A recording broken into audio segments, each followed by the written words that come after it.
Makabagong arena para sa OKC Thunder tatrabahuin na.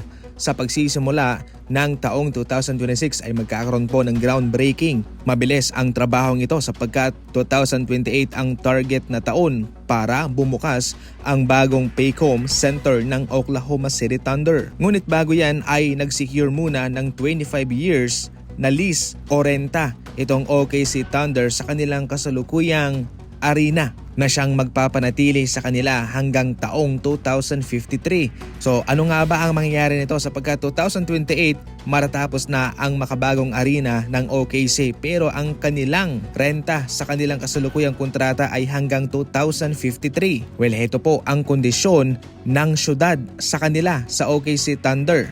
Kung aalis ang OKC Thunder at sila'y nakagamit na ng 5 taon sa kanilang panibagong kontrata, babayad po sila ng exit penalty na 1 billion. Pero kung patuloy pa rin silang maglalaro up to 10 years sa kanilang kasalukuyang arena at doon na sila aalis, babayad po sila ng exit penalty na 850 million. Kung lalo pa silang magtatagal ay lalo pong bababa ang penalty o multa na kanilang babayaran. Mayroong kinuwang inspirasyon itong OKC Thunder sa arena mismo ng LA Clippers. Pero ibang-iba rin po itong kanilang arena.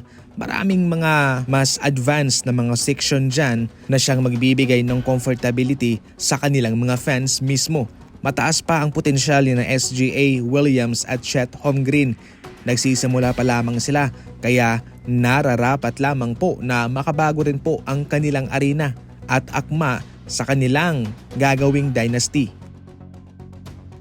Dahil sa strong interest nitong si Oladipo na makabalik sa NBA at magkaroon ng comeback, maraming mga eksperto ang naniniwala na posible siyang kunin ng Golden State Warriors. Isa po itong rumor mga idol. Ayon pa sa kanila ay pwede rang ipalit ng Golden State Warriors itong si Oladipo kung sakaling hindi nila tuluyang i-resign si Gary Payton. Sa mga nagdaang balita nga ay ulit-ulit kong sinasabi na hindi pa talaga makakagawa ng malaking move itong Golden State kung sakaling hindi pa tapos yung kay Kuminga dahil iyon po ang magdidikta sa kanilang gagawing move sa off-season, especially sa pagkuha ng mga free agent. Kaya sa puntong ito kung sakaling hindi man nga babalik itong si Gary Payton at hindi man siya i-resign ng Golden State, itong si Oladipo ang posible ipapalit nila, isa sa mga i-consider ng Golden State Warriors. Kung patungkol naman sa injury ay hindi naman siya bibigyan ng mahabang minuto kung sakali man doon sa Golden State Warriors. Pwede siyang gawing replacement mga idol para kay Gary Payton.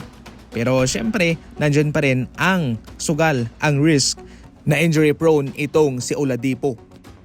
Totally mga idol, magiging mabigat lamang po ito para sa Golden State Warriors at kahit na nga healthy na siya, hindi pa rin talaga maisasantabi ang posibilidad na baka ito'y ma-injured sa kalagitnaan ng NBA season. So para sa akin lang dapat na wag na lang tong kunin ng Golden State Warriors. Ikaw ano ang komento mo? I-comment lang yan sa comment section at babasahin ko.